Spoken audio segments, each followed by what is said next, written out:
I'm Colin, And I'm Megan. and this is Pet Sitter Confessional, an open and honest discussion about life as a pet sitter. brought to you by Time to Pet. Well, hello everybody, and welcome back. Pack walks are growing in popularity across the country as more and more people are realizing that they have such wonderful benefits for their dogs. So how do you go about offering those? What kind of things should you consider? Are you going to be adventurous enough to offer off-leash pack walks? Well, today we are so fortunate to have Jess Bay, owner of School for Dog Walkers, on to discuss all of those topics and so much more. After 20 years in the industry, she has a lot of information to share with us, and her passion is for helping dog walkers get off the ground and have a successful business. So let's get started. Most people call me Jess, but my name's Jessica Bay, and I run School for Dog Walkers, which is an online membership program where I help force-free dog lovers start and grow their own dog walking businesses. And my focus is on solo pack walkers, but I do help all different kinds of dog walkers. I'm also own and operate my own off-leash pack hiking company part-time. It used to be full-time, but I've cut back part-time so that I can do the online business coaching. And I also am a pet photographer. I've kind of dabbled in everything in the pet industry, and I've been working in the pet industry for more than 20 years now. Where does all of that passion come from? Yeah, I mean, similar to most people, I grew up with dogs. My mom loved St. Bernards. So I grew up with St. Bernard, who was the same age as me from the time I was born. And I remember going to her obedience classes when I was little, probably 8 or 9, and just none of my siblings wanted to go, but I would just go and watch the obedience classes for fun. And then eventually, as I got older, I really wanted a dog of my own. So I made like charts and spreadsheets to show my mom how I could take care of a dog and raise money babysitting. But she said, no, we have a family dog. No, you can't do it. And then eventually, a few years later, I found out about volunteer puppy raising to raise service dogs for people with disabilities. And I ended up talking her into let me do that. Because you don't actually keep the dog unless they are released from the program.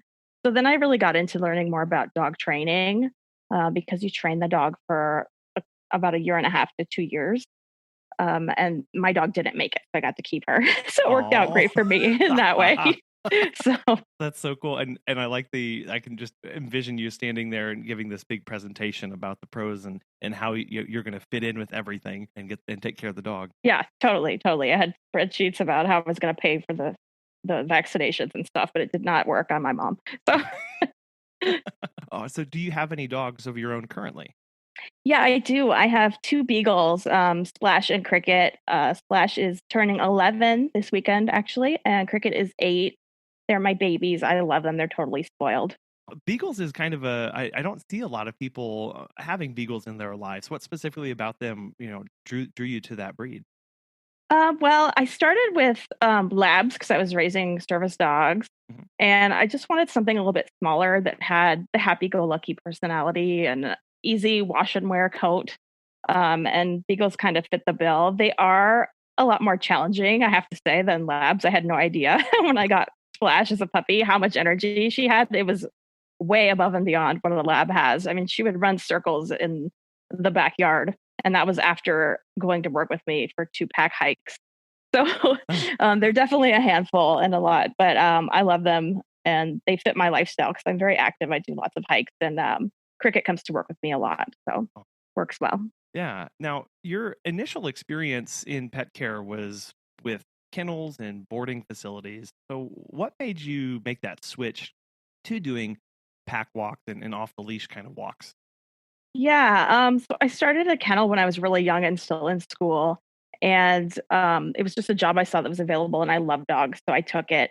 And then I eventually moved up to being a staff manager and running a dog daycare facility, and was in charge of hiring and training all the new staff, which I loved hiring and training people, but I did not love the management aspect of the job. And also, when you work at a daycare or a kennel, you have to work weekends, you have to work holidays, and when you're a manager, if someone calls in sick, if you don't have enough staff, sometimes you have to sleep at work. So that gets old after a few years. So I was looking for something else to do. And there was actually a dog walker that would come in, and she would, well, technically a dog walker, but it was more like a play group. She would rent one of our play yards and bring her dogs in there. And I kind of was doing the math. I'm like, oh, wait, I could make more money probably doing that. I wouldn't have to work 50 plus hours a week on a salary. I could be closed on weekends and holidays. And I had 9 years experience at that point managing play groups because all the kennels and daycares I had worked at had been focused on group play. So I had tons of experience and I had gone through the puppy raising experience. So I had lots of dog handling and training experience. I also volunteered teaching obedience classes while I was puppy raising. So I had lots of experience just working with groups of dogs. And I wanted to play to my strengths. And it's just so fun to be able to watch dogs play and work with them on their social interactions. Just like for example, I love to take my packs out to the beach and just watch them run around at the beach. Like, what's more fun than like going out on a nice day and getting paid to watch dogs run and play? It's amazing. Yeah. It is really neat to see them work in a pack and how all those personalities start clicking. But I know that I think you do some screening beforehand to make sure that they all will mesh. So what does that process look like, and how do you make sure that's just not utter chaos? Yeah, right. Absolutely. So I have a very in-depth screening process that I do with all applicants for my pack walks. And it starts with an online application.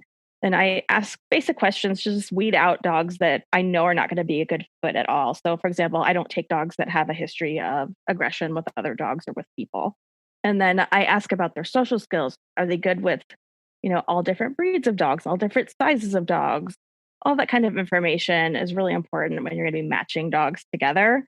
Um, for example, it's really hard to take like a young puppy in group with adult dogs. A lot of adult dogs don't appreciate that. So just knowing like the dogs that you have existing and their temperaments and then matching the new dog takes a lot of screening. And so after the online application, I also do an in-person meet and greet, which right now, because of COVID, I am screening them over the phone. And that's actually working really well, surprisingly. But I asked tons of information about the dog's background, everything from have they ridden in the car with other dogs before? What kind of experience do they have interacting with other dogs? For example, do they go to dog parks or kennels or daycares? Have they gone with another pack walker before? All these behavioral history questions, just so I get a really good idea of what this dog's past behavior is. And I can better guess whether or not this dog is going to be a good fit for the pack that I have. Um, and the main things are making sure the dog is non-aggressive, not reactive, and will be social and friendly with other dogs. And then once we go through all of that and the dog sounds like a good fit, then I will take the dog on a trial basis to ensure it's a good fit for everyone. So the client gets to kind of try out the service, and I make it clear to the client that we're going to make sure that their dog enjoys going out for the hikes with me and is fitting in well with the other dogs. Because I never want to put a dog into a situation where they're unhappy with the pack walks. And pack walks aren't for every single dog. But for social dogs who enjoy going out with other dogs, it's a great fit. Right. Well, and what I'm interested in and that aspect is what does that initial introduction of the new dog to the established pack look like? What kind of things are you watching for, and how do you work through that process? Yeah. So on the dog's first day, I actually will, instead of going and picking up a dog and putting it into a car with, I walk up to 6 dogs at a time. So I don't want to throw a new dog in there with, you know, 4 to 6 dogs that come up and are like, hey, who are you, in a tight, confined space, Yeah. which can be really threatening. So first, I've done all the screening. So I have a good idea that the dog is going to do well. Second, on the dog's first day, I'll either pick up that dog first or second so that they meet each new dog one at a time.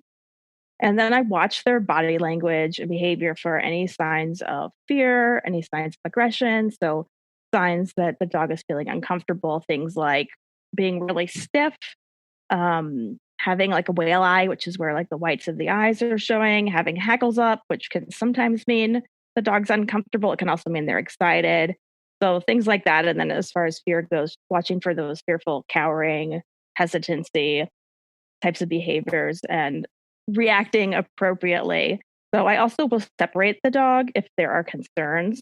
I'll separate the dog from the other dogs in the car, either in a crate or by putting them in on a tie down or in the front seat if I have to, um, if I'm feeling unsure. But typically, because of all the screening I do, everything goes off without a hitch pretty well. All of that initial prep work up front really does sound like it cuts off a lot of this back end work as far as the guesswork, right? You're trying to cut out as much guesswork as possible whenever you finally start putting them together. Exactly. You want to have an idea of what to expect. And part of, I know what you're passionate about is teaching force-free care and dog care. So how does that play into your pack walks when you've got them all out? Yeah, so I use positive reinforcement methods to manage all the dogs in my care. So praise, treats, toys, things like that. I like to have a positive bond with all the dogs that I walk with, and I don't want to use fear and intimidation or hurt a dog that I'm watching. Um, I want the dogs to be coming out and having a great time, but also for them to have structure. Um, when you have that amount of dogs in a group, you can't just have like a free for all. You do need to have control of them, especially when you're sharing trails with other people and other dogs. You don't want to have 6 off leash dogs running up to a toddler and their mom walking on the trail. Mhm. So you do need to have control of your dogs. So every single hike that I do, I incorporate training into. Recall is what we do the most. Recall practice all day long, just building that relationship and building the expectation of if they listen and do what I ask, they get a reward. And if they don't, there are consequences. Just because you're force free doesn't mean there aren't consequences. It's just they're not like physical corrections or something like that. We do things like timeout or loss of resources, things like that. Mm. Yeah, and it sounds like, most importantly there, you are being extremely vigilant and constantly, I don't know if you're constantly doing corrections or just watching and trying to keep up a step or two ahead of where the dogs are. Yeah, so I don't really do like corrections. I mean, I'll do like a verbal no or something like that. But Sure. usually I don't have to. The dogs listen really well. Most of the dogs I take are really motivated by food. And then you do have to be watching constantly what's happening up on the trail. And all the dogs, as I take each new dog, are trained on the protocols of like what behavior is expected of them. So things like when we see a bike coming on the trail, all the dogs know that means we're going to all move over and we're going to sit while we wait for that bike to go by. We do the same thing when we see other dogs or people, just because I don't want the dogs running up and jumping on them. And we do share public trails and have to get a permit for it. We don't want to lose access to that. So we have to be really careful about not offending anyone on the trail. So just teaching those basic protocols so the dogs know what to expect is really important. And that's something that I do with every new dog that comes into the pack. Sure. And the trails that you have, are there just a handful of them that you kind of rotate through, or are there just one or two that you always go to?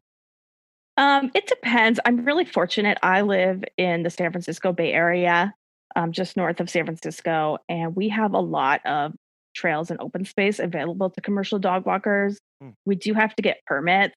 I don't even know how many trails there are. There's so many. There's tons and tons of trails. I do have favorites, of course, that I like to use, and I like to use for different situations. So, for example, I have a puppy right now, and I just want a nice wide trail so that when we see bikes and people, I have plenty of time to get her over so that she can learn to sit when people are going past, which is a lot easier for her when it's wider than if they're coming by at really close quarters. It's also great right now because of coronavirus. We have extra space.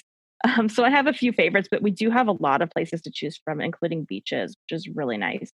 Yeah, that wide open space that allows you to also be able to stay on top of all those movements, but just allows the dogs to get out there and run around like crazy. Right. Yeah. And I do also like trails where we can see what's coming Yeah, in advance. So I just have a little bit of time. you exclusively do off the leash walking, which to me kind of gives me a mild panic attack. Just that's something that we've only done very sparingly with only a handful full of dogs. So that's not something that I have a lot of experience with. So you've mentioned a few of them, but what kind of other considerations for safe off leash dog walking do you have, or you would recommend people think about? Sure. Yeah. So it's really common for people to worry about that. And a lot of dog walkers don't want to let dogs off leash, and that's totally fine. It is not for everyone. There definitely are risks involved anytime that you take a dog off the leash. So it's something you want to be really careful about and carefully consider. And the first thing you should do is make sure that you have insurance that covers off leash dog walks. Mm. Well, many insurance companies do not. So make sure you have one that does before you go and let someone's dog off leash. And then I never just take a dog out and let them free the first time I meet them ever. So first I want to build up a relationship with them. And also during the screening process, I ask questions about the dog. Does the owner take the dog off leash? Has the dog ever run away? Things like that. Like if it's a dog that has a history of running off and running away and not listening, I'm not going to take that dog off leash. Hmm. So um, I do work on recall, but if it's a dog that's taken off, I don't do that. I don't want to take the risk of getting a dog hit by a car or something like that. So um, I do use safe locations so they're not near roads. So a dog would need to run pretty far to get to a road, but still, I like to err on the side of caution. So we do the screening process, and then the first few walks, I just want the dog to get to know me and the other dogs and get to know the routine. So I do not let them off leash. And then I start them out on the long line. Even if the owner says that they have excellent recall, I still start them out on a long line and I use positive reinforcement. We use lots of treats, lots of praise, and we practice their recall in all sorts of situations. So we walk out on open space trails. We see a lot of bikes. We see a lot of hikers. Sometimes we see wildlife, and I need to make sure that they're not going to chase deer or something like that. So it takes a lot of practice on the long line. I build up a rapport with the dog and get a good idea of their response. And if they're responding really well on the long line with all these distractions, I will start to wean them off and I will let them drag the long line. And we do the same thing, keep practicing. I just have that safety of being able to step on that line if I need to.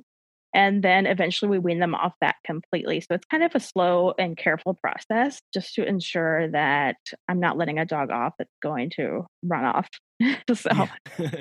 Yeah. Well, in that process of saying, okay, like we're going to do all of this screening and then we're going to take it really, really slow.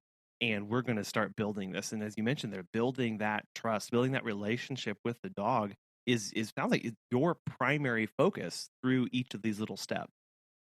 yeah, exactly. And just getting an idea of the dog's temperament and making sure that everything the owner has told you is matching up. Because sometimes dogs act differently with their owner than they do with me. They tend to actually get away with more with their owner than they Oh, do with me, actually, which works as a bonus for me. But that's because I have a lot of experience training and most dog owners don't. But it's just a constant thing. And some dogs will be let off leash faster than others, just depending on how they respond. And I've been doing this for a long time.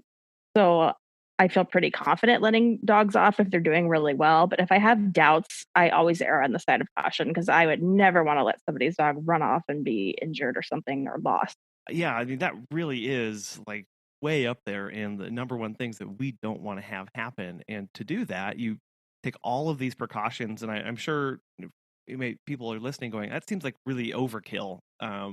But it's really not because you're trying to keep you and the dog safe too every time you go out. Yeah, right. If a dog runs off and you don't know where they are, like you don't know what they're doing. They could be eating poisonous stuff off the trail. They like getting rolling around in a patch of foxtails, which I don't know if you have those there, but they get in the dog's nose and eyes and they're horrible. They could be harassing other people on the trail. So it's really important. So have you ever had to retrieve a dog that's run out and what was that like?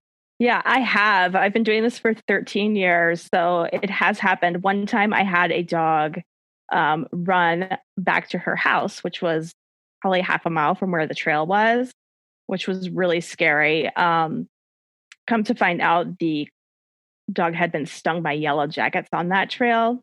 The Oh. owner had not told me. And I bent down to scoop up a poop and saw her little Aussie butt running away. And I'm calling her. Luckily, she just went to her house. But yeah, it's terrifying, and everything was fine. She lived just down the street, and it was a quiet neighborhood. But it can happen. So that's one of the reasons it is not for everyone. Fortunately, knock on wood, I have never lost a dog, had the dog like run off, and we didn't know where they were and couldn't find them. But I attribute that to all the screening that I do. And that was kind of a freak thing that with that one dog. But anytime you let dogs off leash, there is a risk. I had been walking that dog 5 days a week for I think 3 years. When that happened, she had never run off before. So you never know. Wow. Yeah. Yeah, just goes to show that vigilance and keeping those kind of things in mind, like you have to be on guard for those kind of things and have procedures in place for what do you do. Right. Yeah. And it's really important that you can stay calm if that does happen and have a clear head and take steps to rectify the situation as best as possible without, having a breakdown because it's really stressful if that happens. Well, yeah, because you have 4 or 5 other dogs that are also off leash that you have to also care for while you've got this one running away. Exactly. Yeah. While you're out there, you're walking and you're getting prepped. What kind of gear do you take out on the trail to keep you and the dog safe? I have biothane leashes with which I love. You can wipe them down and clean them. Um, I always carry a citronella spray called Spray Shield. I use that in emergencies if there were a fight or something like that. That's the only time I use it. I did use it on a coyote once. There are coyotes where we walk. So I did use it on a coyote when I was charging my group one time. Lots of trees, bait bag, lots of poop bags, go through a lot of those. And then I have a whole bunch of stuff in my car, like grooming wipes, brushes, all my client keys. Oh, I love the tailgate dumpster that Kurgo makes to put poop bags in when you're out hiking on a trail when there's no garbage cans. I love those. I have a couple of those too. Yeah, because that was my next question is how do you pack all that poop out? And if you've got a dumpster that attaches to your car, sounds like that's pretty nice. Yeah, they're pretty small, so I have a couple of them. And then I also have the poop bag dispenser from Earth Rated, which has a little hook on the back that you can hook the bags on. So if you tie them together, you can get quite a lot of them on there. You don't have to carry them. So it's a lifesaver. Yeah. Now, how long are you taking the dogs out for walks? Yeah, our hikes are 45 minutes to an hour, but that doesn't include travel time. I try to keep my pickups to 30 minutes for pickup and 30 minutes for drop off total. Wow. So they're out of the house for 2 to 3 hours usually. Being gone for so long, how do you adapt your walk plans with things like inclement weather or bad air quality or those kind of things? I go over all of that when I do my meet and greets with my clients if they're aware in advance, but I do shorten hikes if needed. Luckily, the climate where I live is very mild. We live right by the ocean, so we don't have too many hot days, but if we do things like walk at places where it's shady, shorten the walk. Clients know, like if it's really hot, like over 90 degrees, we may only stay out for 20 minutes or something like that. I kind of watch how the dogs are doing. And if they look like they're starting to get too warm, we go back. Or we'll just hang out under a tree in the shade and we'll practice obedience commands instead of actually doing a hike. I carry water.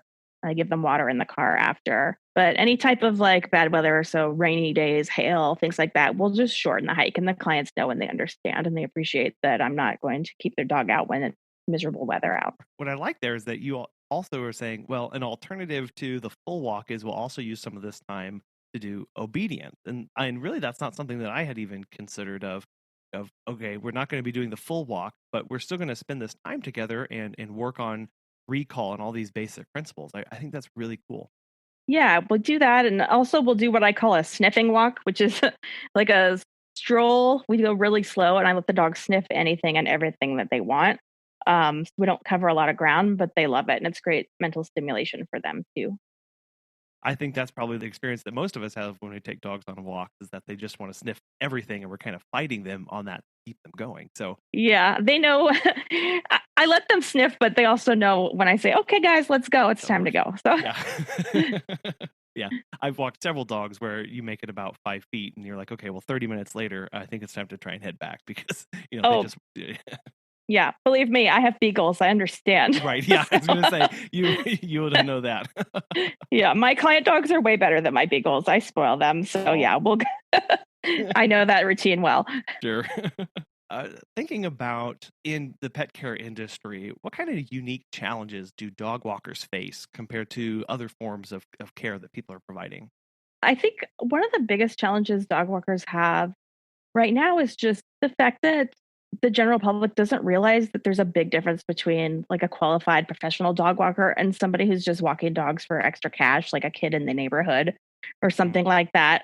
Professional dog walkers are actually really skilled and they're licensed, they're insured, things like that. They won't flake out on you like a neighborhood kid's going to be like, oh, I'm going to hang out with my friends. Sorry, I can't walk your dog. which I'm sure pet sitters experience that as well. And they know a lot about dog behavior and management, so they can kind of look ahead and scan like I do with my packs and see if there's any issue coming and prevent problems before they start, prevent any altercations with other dogs, and just know how to handle unexpected things and how to read dog behavior and know signs of fear or stress that a dog is having and how they should react to it. And they know what to do in an emergency. They are certified in pet first aid and CPR. So you're getting a lot different experience if you hire a professional dog walker than just a regular person who's doing it for a little extra cash. And I think a lot of the members of the general public don't really know that. And it's something that we need to do more education on so that general public is just aware of that. Yeah, I was just about to say that it's really hard to get across that kind of experience and what it actually gets you as the client of 20 years experience versus 2 weeks experience in the business. Like that's hard to get across in an ad or sometimes even on a website. You're having to do this heavy lifting of educating. Right. Yeah. I have spent a lot of time on my marketing and marketing message to get that message across because as any dog walker, I'm still a working dog walker as well as a business coach. So I'm in the trenches and I know how it is to have to compete with other companies that are charging way less than what you can, especially if you're a solo walker. Having really good marketing, like I charge a lot more than other dog walkers and I still have a wait list and get lots of inquiries. And I chalk that up to a lot of the marketing that I do that kind of communicates that message to the public that why they should pay more for what I offer rather than someone who's got a couple weeks experience. It is an uphill battle. Someone goes, "Oh, walking the dog." Well, I, the owner, do that, but I don't want to. So why would I pay this exorbitant price to do that? And having to go, well, this is all the stuff that you're getting, like, and trying to do those value adds and all these assurance, and as you mentioned, like the backgrounds in training and the guarantees that you're able to provide.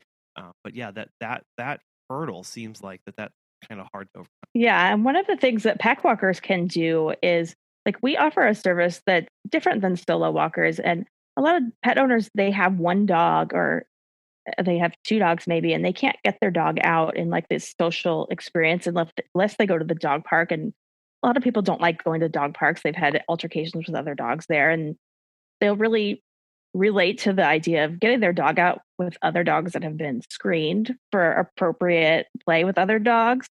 So just focusing on things like that, especially if you're a pack walker, is a great way to do it because that's something that the owner can't provide on their own.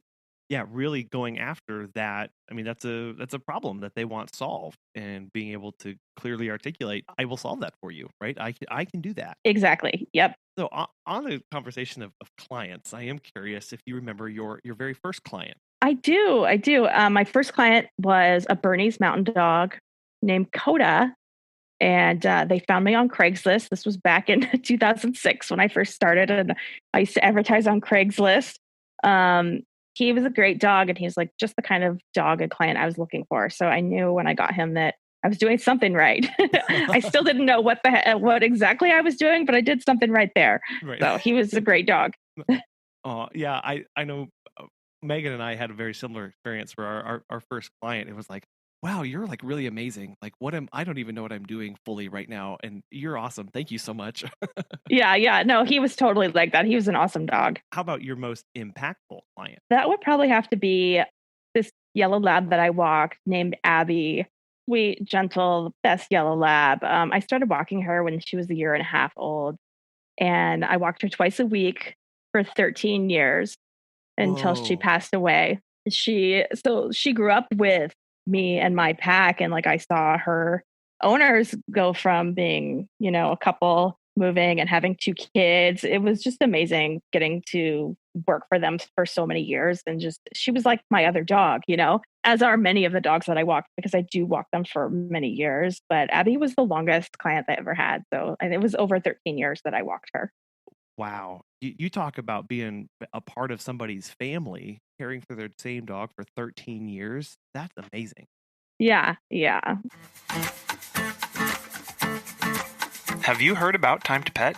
Dan from NYC Pooch has this to say. Time to Bet has been a total game changer for us. It helped us streamline many aspects of our operation, from scheduling and communication to billing and customer management. We actually tested other pet sitting softwares in the past, but these other solutions were clunky and riddled with problems. Everything in Time to Pet has been so well thought out. It's intuitive, feature-rich, and it's always improving. If you are looking for new pet sitting software for your business, give Time to Pet a try. As a listener of Pet Sitter Confessional, you'll get 50% off your first 3 months when you sign up at timetopet.com/confessional. Since you've been in the industry for 20 years now, how has it changed? Well, I'd say one of the biggest things that's changed is technology. Back when I first started, I started working in kennels and stuff in 1997, and then I started my dog walking business in 2006. And even in 2006, like social media advertising wasn't really a thing. Like, I don't think I joined Facebook I don't think I knew about it until like maybe a year later or something like that. And Instagram was not a thing. So the way that we market has changed a lot since then, and it's made it a lot easier. I used to have to pound the pavement, like go to pet stores and drop off cards and flyers. And now I just post social media from home. It's great. So, that's one of the things. And then let's see, there's a lot more positive reinforcement and force-free training methods that are happening now, which is a great thing to see. When I first started out working in kennels, shock collars are really popular. And so were, a lot of aversive training methods that were not my favorite things. It's been really nice to just see that evolve and see the members of the public just kind of pick up on that and start changing the way they do things. And just an awareness that dog walking exists as a service even. Like, people didn't know that was even a thing. Like, their dogs would stay at home for 9-10 hours a day while they went to work and maybe have access to the backyard, and that was it. So just that knowledge that it is a thing and that it's something that you can do for your dog to make their life better. So all positive things really that I've noticed. That the biggest change, I mean, it's kind of, you're saying one of your first client you found off Craigslist, and it's kind of even thinking about that, going, oh my gosh, like I don't even know anybody who uses Craigslist these days. I can't remember the last time I did. I it probably in 2006 when I started. Yeah, but it is so much easier. We're able to cast a wider net and really, really target people. And then, when you mentioned there that those force-free methods have really started increasing in popularity, why do you think that is in the general public? I think just through education and popularity of Victoria Stilwell's show on Animal Planet was really popular. And I think that helps spread awareness that we don't have to use all these forceful techniques to train our dogs. We can use gentler methods instead. And most dog owners love that. No one wants to have to jerk their dog around. It's not fun for you. It's not fun for the dog. So being able to just do training that's fun, that your dog enjoys, I think just being aware that that's something that is effective and works to spread, and everyone is kind of changing their mind shift that way a lot more since it was definitely back in the 90s. Yeah, it really sounds like just this overall awareness of people can provide better care for their pets. They still want their pets around, and they've always had their pets around. But as a society, it's kind of been like, oh, we can be doing things a little better. We can provide this care by having them go on pack walks or these daycares and use these better methods. So it's just been this, as you mentioned, this overall awareness, this increase in awareness of a better way to do things. Yeah, and you see that in the whole pet industry with better dog foods, better toys, all kinds of things that are a lot better than they were back then. Yeah, which is something as pet sitters in 2020 to be really thankful for, all of that work from pet sitters in years past that put in that, and to know that we still have education to do, but we've come such a long way from 10, 20 years ago. Yeah, definitely. And thinking about longevity in this industry that seems to have a pretty high turnover for a lot of people. So what would you say is the key or something that people can work on for staying in the game for a long time? Yeah, for me, it's been constantly improving my business and evolving with time. I made a lot of mistakes when I first started out, as I'm sure anyone does when they're starting their business. That's one of the reasons I am offering coaching now, to help people avoid those mistakes that I made so they can kind of have some faster progress. Hmm. But just really keying in on what those clients' needs are and gearing your marketing towards solving an issue that they have, and continuing to learn and improve in everything that you do so that you can have the best service, and just rolling with the punches. I mean, especially now with COVID, a lot of dog workers have been hit hard by cancellations and things like that. So just going through that, I went through the recession also right after I started my business in 2006. And, I didn't have very many clients, and I ended up getting a part-time job for a little bit at a pet store where I could refer myself for dog walking back then so that I could make it through that. So, you know, you've got to get scrappy sometimes to get yourself through. And once you're established, things are a lot easier. I've handled the COVID situation a lot better than I did back then in 2006. But just being able to kind of pivot what you're doing so that you can get through tough situations is really important. Yeah, I mean, just finished talking about how the mindset and awareness of pet care industry has changed over 20 years, and that it means a lot of people had to pivot and change how they operated during that time, and even more so in times like a financial crisis or COVID, needing to change up services and how you meet those needs. Yeah, absolutely. It's really important. So, how has COVID impacted you and your business? Yeah, so I have policies in place that protect me pretty well from client loss. However, if I do have clients that were affected financially. So I'm not going to hold them to keeping their dog on if it's not something they can afford. So I did lose a few clients. So I actually updated my marketing message, went through my website. I was off work for about 8 weeks. So I took that time to kind of look at my business, decide, was there anything that I wanted to change? What could I do to better attract people to my website? Um, and I realized my marketing could be stronger. And I've changed my marketing message a couple times since I've been in business. The first time I realized it was after I'd been in business 5 or 6 years. And I realized I was just advertising as a dog walker. And I should have been advertising that I was a dog hiking company, because that's what I was doing. But I was Hmm. just calling it dog walks, not dog hikes, which I was like, oh gosh, how silly. Why didn't I think of that before? So I changed everything to hikes and hiking adventures at that time. And I saw my inquiries from new clients just skyrocket. So during this, I realized I needed to put more emphasis on all the training that I do with the dogs. So I kind of revamped my website and did that. And again, despite COVID, I have seen my new client inquiries skyrocket, and I again have a wait list of dogs waiting to get in. Wow. And what's so cool about that is you didn't change everything whole cloth, right? You looked at where your strengths were and figured out a better way to communicate that, and then promoted maybe some things that you were already doing, just kind of emphasize those a little more.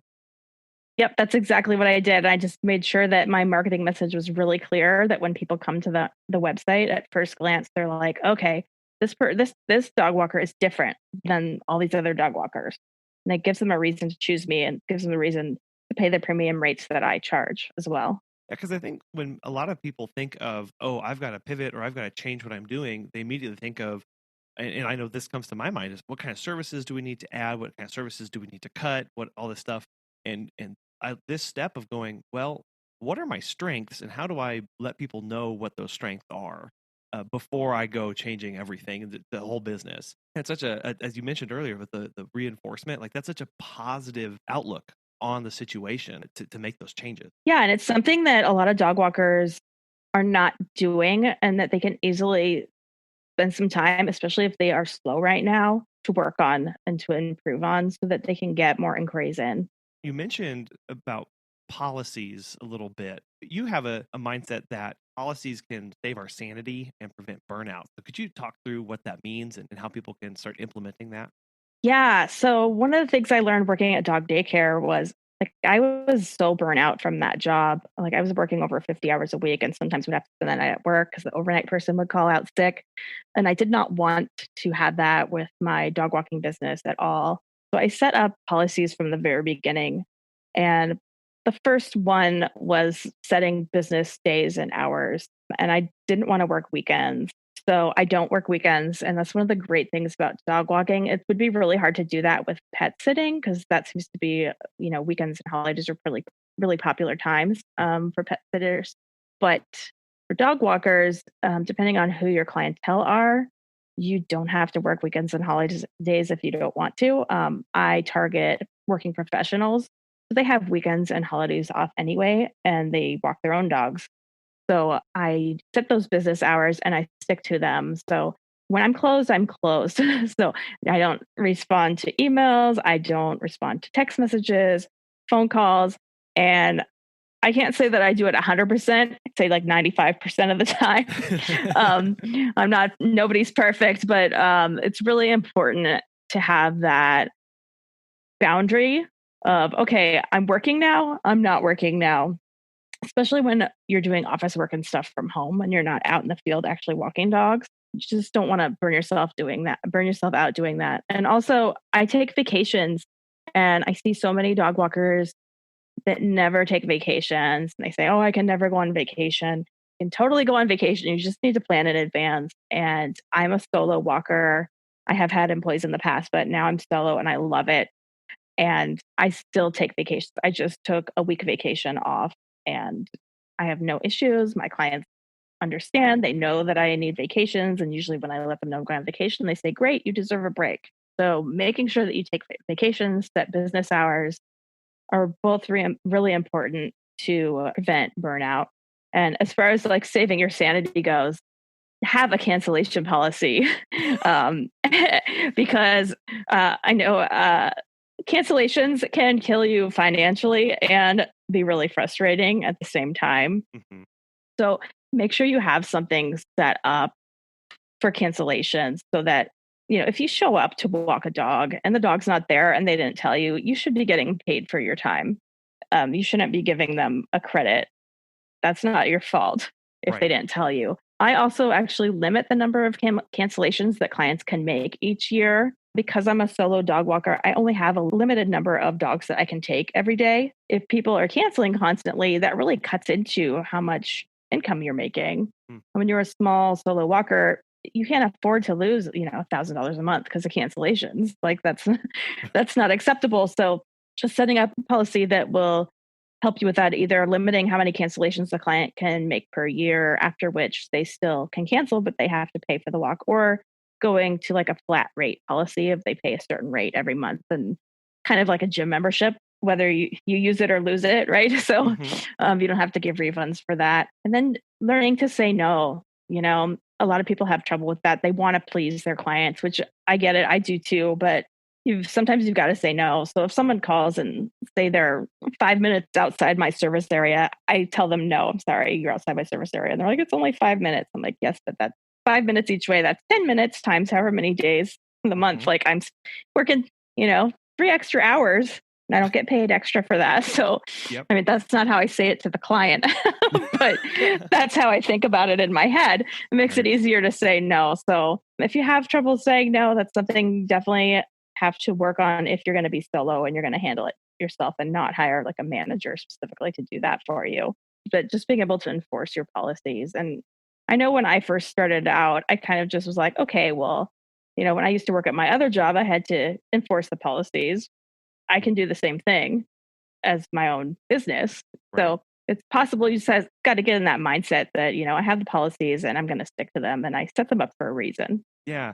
Well, and copy and paste is so easy. If you have it in your policies, just copy and paste it to say no instead of, that way you're not having to make it up on the spot every single time, right? If you have to say it one time, put it in a policy so you don't have to ever say it again. And it kind of takes that burden off of your shoulders. And I remind clients too, like I'll send out email reminders of policies. Every time a client cancels, I say, great, thanks for canceling. Just a reminder, you have this many credits per year. That way there's no surprises. No one gets upset.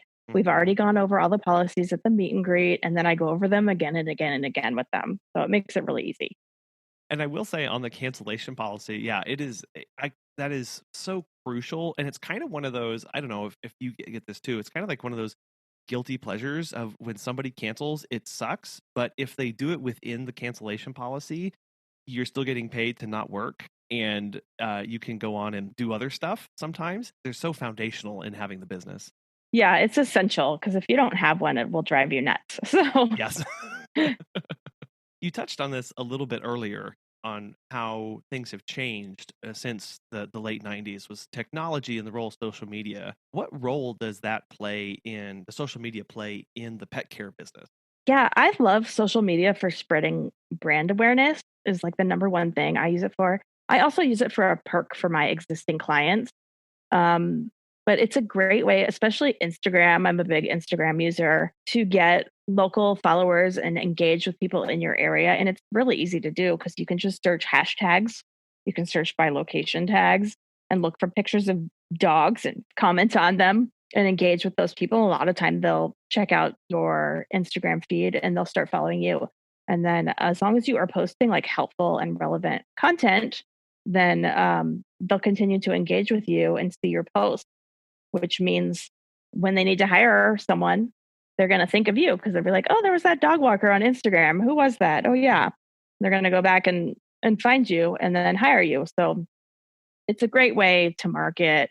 It does take some time. I recently launched a program called Templates for Pet Pros, which is part of School for Dog Walkers, where I do 10 new social media graphics every month for pet businesses, not just for dog walkers. It's for any dog focused business, so dog daycare, pet sitter, anything like that. Just to build engagement, 'cause it takes a lot of time to actually like sit down and be like, okay, what the heck do I post about? And then I've got to make like pretty graphics that look nice and match my brand. So I recently started doing that, which has been a lot of fun and has had a really good response. And it's a great program for people who don't have the time or aren't sure what to post. And they're just templates for Canva. So if you're not familiar with Canva, canva.com, it's a great resource. Create your own graphics. We use Canva for a lot of stuff that we do, and we are not graphic designers by any stretch of the imagination, like not even close. And 5 minutes working in Canva, and I'm like, whoa, like, do I have skills? No, it's just doing it all for me, but I'll take some of the credit. Yeah, it's easy to use. Oh, and it's free. The Canva is free. The templates aren't free. The Canva's free. So there aren't a lot of dog related ones, and so I make dog related ones with fun tips and stuff like that. So we've mentioned it several times, and so I want to let you talk about School for Dog Walkers and who is it for and why you decided to start it. Sure. Yeah. So School for Dog Walkers is an online membership program where I offer business coaching for dog walkers, anyone from brand new dog walkers to people who have been in business for a while, but they're struggling to get enough clients or reach their business goals, or they're getting really burnt out and they just need help getting their business so that it's working better for them. And I specialize in helping force-free solo pack walkers to start and grow their business.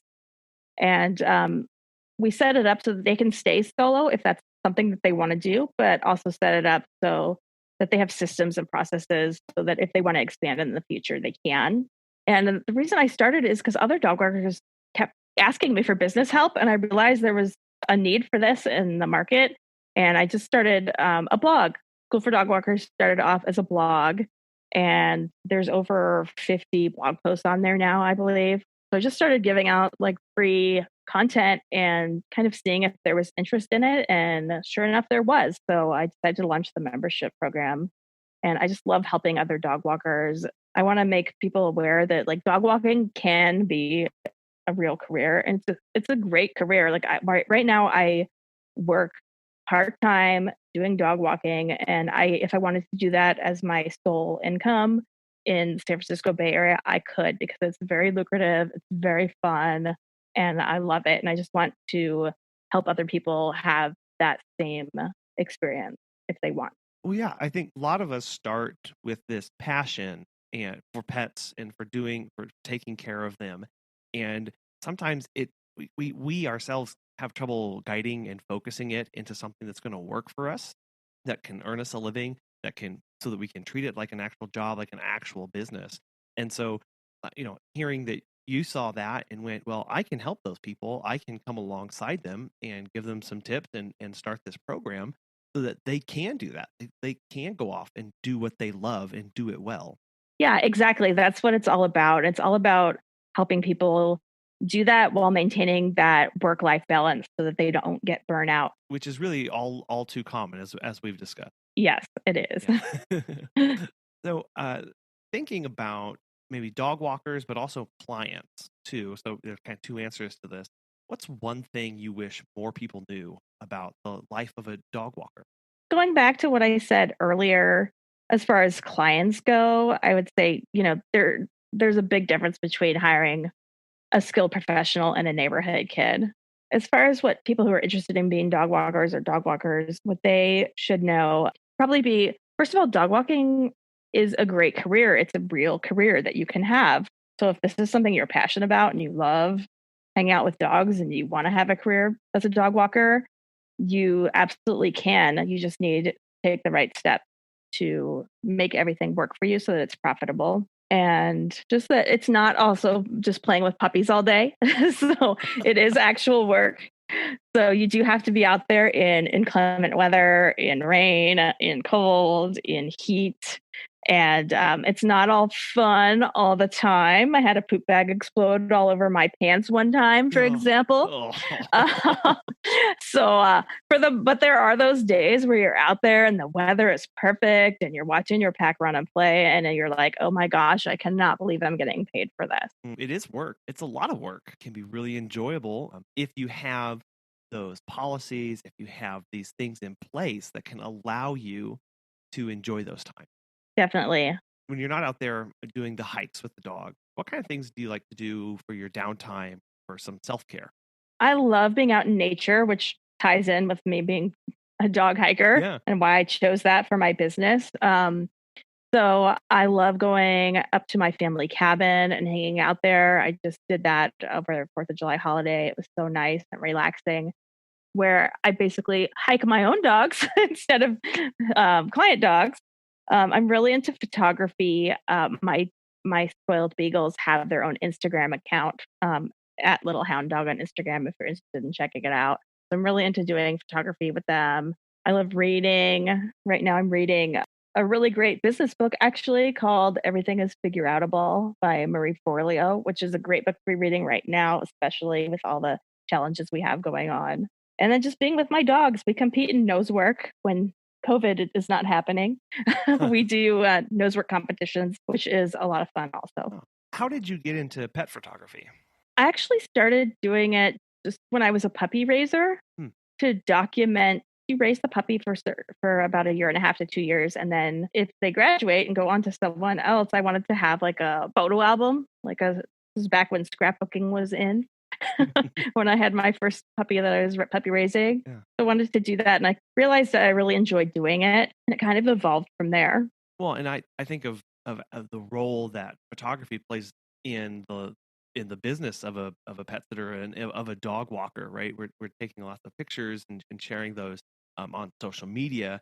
And so were those skills that you just developed over time, or did you seek out classes or get outside help? For a long time, I just practiced on my own.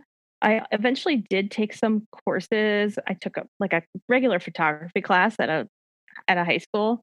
And then there is a great program right now for pet photographers called Hair of the Dog Academy. They have a podcast actually, which is great. And they have a huge Facebook group. So if pet photography is something you're interested in, you could check into that. It's a really great top-notch program for pet photographers.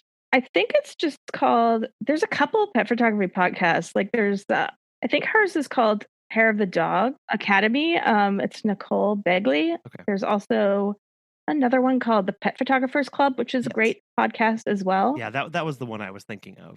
Okay. If you want to dive really off the deep end and learn all about that, those two podcasts are really, really cool. And I just love hearing them talk about all the ins and outs and really kind of geek out on gear and all sorts of stuff with them. It's fascinating to listen to.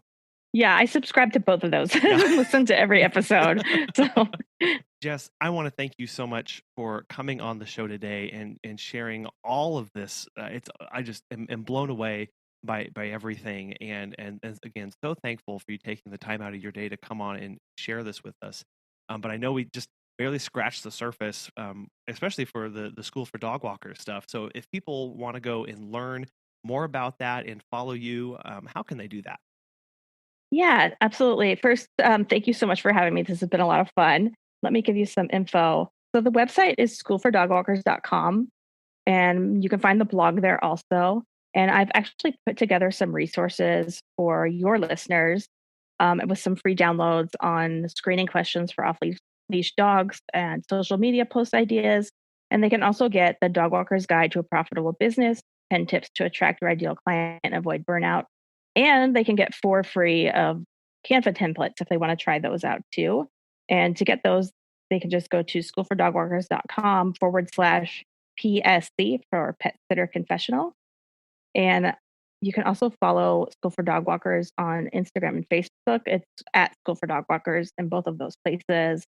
And I also have a Facebook group, the School for Dog Walkers community. And if you want to follow my 2 beagles on Instagram, their account is at Little Hound Dog. Yeah. And everyone should go follow them. They're adorable. Oh, thank you. And I will have links for those in the show notes, and those resources that you put together are just wonderful. Thank you so much. I'm happy to offer them. I hope that people enjoy them.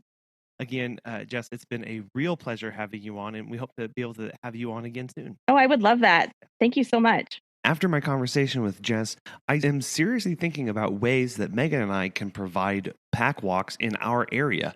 I don't know if we'll ever be brave enough to offer off-leash pack walks, but I think that's something that we can and probably should be working towards.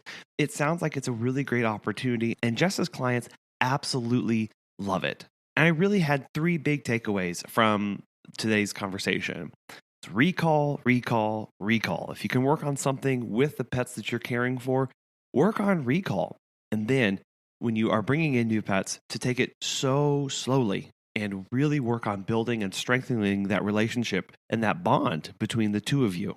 And third and finally, we can't say it enough, is take time for yourself. Again, that seems so weird to think about considering what 2020 has been like so far. But don't forget these moments. And remember, it's okay to take time off. Next year, when we get busy again, remember, it's okay to take that time off and make sure that you are okay. We have so much in store for this year and moving forward. So make sure you never miss a beat by following us on Facebook and Instagram at Pet Sitter Confessional. You can also check out our website, petsitterconfessional.com. And we have a way to sign up for our weekly newsletter. We use this newsletter to provide extended information for each of our episodes that we send out, as well as giving a breakdown on recent things happening in pet care and our thoughts on that. Again, you can sign up for that newsletter at petsitterconfessional.com.